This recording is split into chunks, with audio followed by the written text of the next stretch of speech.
Three simple words. Pay to win. They are extremely significant words in the World of Tanks Blitz community and as well game itself. Vehicles like the Smasher, which you can see in front of me, the Annihilator, the T6 Dracula, and the Helsing are regarded as some of the strongest vehicles in Tier 7.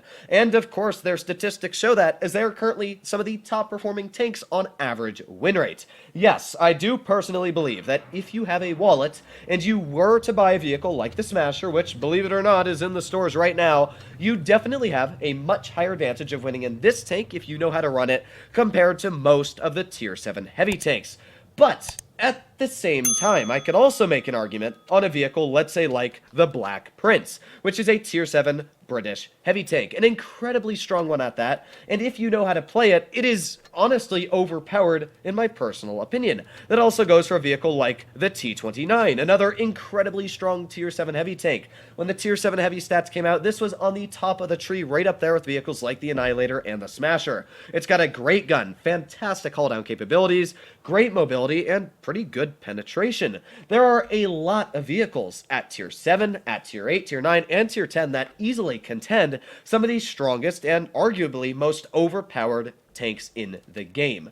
Now, I actually got today's video idea because I was looking at the Skoda T27 video that Wargaming posted themselves, just to see what their little trailer is, because I always like to see if they lie about the tank or something like that. And in the video, I made a comment on the chat, of course, the comments down below, and I said, this tank perfectly suits my playstyle. Now, that was not advertising in any way. I was just saying, because I already bought the tank and played it quite a bit, I really enjoyed the Skoda. So I made that comment saying that I personally really did enjoy the tank. I love burst vehicles like the TVP 5051, and somebody commented on that, and they were like, oh, you're just saying this because you're paid to by Wargaming. Don't subscribe to him, guys. Don't believe their lies. I'm like, really? Why? So the thing I do want to say is, before any things are said, you know, if I'm either siding with Wargaming or something like that, because I'm always sick of hearing this, the thing that I would like to say is it's literally illegal for a content creator, not only on YouTube, but as well if you're making an advertisement, to lie about the product. That is called false advertising, and your channel, my YouTube channel, could be taken down, and I could be technically sued. Now, the way that that works is, let's say Wargaming paid me $1,000 to say the Turtle Mark 1 is a fantastic tank and you guys should buy crates. Now, if I did not say anywhere in that video that Wargaming had paid me, then, or had, you know, just if they had paid me at all, if I didn't say that in the video, then I'm lying, and technically my channel's accountable to being taken down, and I could lose all the hard work that I've earned. So, yeah, I don't think I'd like to risk doing that, and I don't think Wargaming's stupid enough to possibly fit themselves with legal lawsuits. But, you know, that's just my personal opinion on that. Yeah, so for people that are thinking that, I don't know why you would ever come to that conclusion that people are purposely lying to you to buy a tank. I always state my honest opinion, and that's always how it's going to be. But back to what I was saying, the thing about pay to win is, to a certain aspect, yes, the game is pay to win. I could easily buy a vehicle like the T22 Medium, or, you know, the Smasher, the WZ120 GFT, and they are arguably better than a lot of Tier 8s, Tier 10s, Tier 7s, whatever tier you're in. And in fact, if you look at the average win rate of vehicles in World of Tanks Blitz, like the Dracula, you might be wondering, well, why is the Annihilator so low? This is probably, and in my opinion, and basically every YouTuber's opinion, the Annihilator is the best Tier 7 and tank in the game for winning. It is completely broken in every aspect. So why is the Annihilator down here at 58% win rate, and why has it been dropping since number 1 to number like 8th place now for vehicles in win rate? Well, there's a very simple reason to why it's dropped so much, and that's because you can see there's 8,561 players using that vehicle. And if we look at a vehicle like the Dracula at 2,600, or the Mill at 2,300, there's much less people using those tanks. Now, the thing that I'd like to point out about that is that showing that people that are running these vehicles, the more people there are, the lower the average win rate. And the reason I think that isn't really a theory at this point. I'm fairly confident that a lot of not a lot of YouTubers, but a lot of people will go on to a Meadsy, my channel, Pantoufli's channel. They'll see, oh look, Droodle's made a video saying that the Smasher is completely broken. I'm gonna buy it. This is going to make me finally good at the game. That's not how it works. If you're not good at the game, you are not going to get better buying an overpowered vehicle. In my opinion, you're going to get worse because you're going to think that you can drive this thing like Zeus Almighty the God, and then you just get absolutely demolished when you drive out in the open. I can't tell you how many Annihilator players and Smasher players, when I've been playing in Tier 7 with just fun vehicles, I have absolutely demolished because of their ineptitude of how to play the tank. They just simply thought, oh, it's an overpowered tank, I'm going to buy it. So the first thing I want to say is that being pay to win is not 100% true in World of Tanks Blitz. In fact, I think it's a very fine line.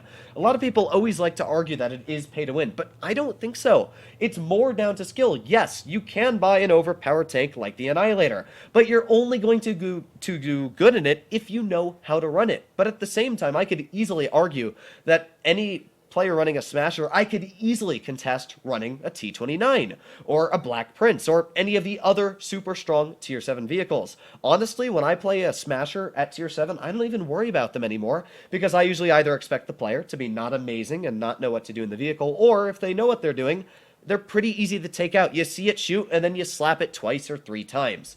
So that's my personal opinion on World of Tanks Blitz. Yes, the game does have some pay to win on it, at least on that aspect. The other aspect that a lot of people hate wargaming for is crates. Now, crates obviously are a lot of money, but the lately crates and vehicles that have come into the game aren't really that broken in my opinion. Yes, the Samwa is currently the highest performing Tier 8 in the game, but at the same time, the Samwa is also very, very new, so there's not the most amount of people to kind of even out the stat yet. I say give the Samwa a month or two, and that vehicle is going to drop a lot in average win rate. But not only vehicles like the Samwa, but we've also got the Skoda. The Skoda, in my opinion, is a very well-balanced vehicle. There's really nothing broken about it.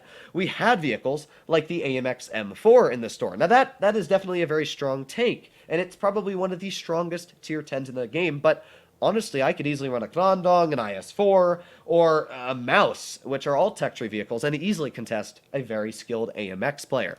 So, skill is what I always say is the most important thing. You can spend as much money as you want on this game. You could be worth $100 million and spend every last cent on it trying to get the AE Phase 1, but that doesn't negate the fact that you're not going to be good at the game if you don't understand the basic principles. So that's my personal opinion in World of Tanks Blitz. Let me know what you guys think about it in the comments down below. Now, in the final aspect of talking about crates themselves, a lot of people hate crates. I actually don't. I do hate the A Phase 1, don't get me wrong. I already made my rant video on that. I extremely dislike it. Now, a lot of people were saying I was in the wrong for my AE Phase 1 video by saying it's a scam, but the main reason that I said it was because I was more disappointed that there's no way to obtain the vehicle apart from those crates. That is what I don't like. If they had put it in 5% drop chance as well with the Battle Pass, I wouldn't mind it. But right now, the reason they have it in the Battle Pass is to draw people in and think, oh, I'm going to get the AE Phase 1. So that is why they have it there. So for my opinion, I don't think that vehicle's probably ever going to leave the Battle Pass for at least a year. And I don't really want to wait a year for a vehicle. Now, I do know that that's my personal choice, but that's just how I play the game, especially because Wargaming literally hasn't replied to me and put my own AE Phase 1 on my CC account. But enough sidetracking, talking about the crates themselves. I don't disagree with crates like the Samwa containers because they have charms. These I don't agree with. These don't have charms, so if you wanted to get your hands on the Smasher, you don't have a guaranteed chance. But this vehicle, if you spend about $70, you can get it guaranteed. And that's, of course, if you're using either one of the third-party applications from Amazon or Huawei, you can get like 30% off or whatever. So you can, get one of these vehicles for about $70 US. You might be like, well, that's a ripoff. Yeah, it is. But when Tier 8s came into the game a while back, if you go back, a vehicle like the Type 59 came in for $100 US. The Type 62 when it first came in was $50. Tanks aren't cheap whenever they come into the game the first time. The M41D was $30, and that was a Tier 7. So you're never going to see a Tier 8 really come into the game brand new for less than $50 if it's a decent tank. So the amount of gold that you get out of these containers here, I spent $70 on these Skoda containers, got the tank, and 25,000 gold with it. Now, of course, I spent all that gold on the AE crates, but either way, that doesn't negate the fact that I got probably about $50 worth of gold there, and the tank probably cost me about $20 plus that, without the gold, or with the gold added in on your value. So I don't think crates are that bad. People hate on them all the time. The reason Wargaming is able to make money off of the crates aren't from the people that are like me that are spending a lot of money on the takes.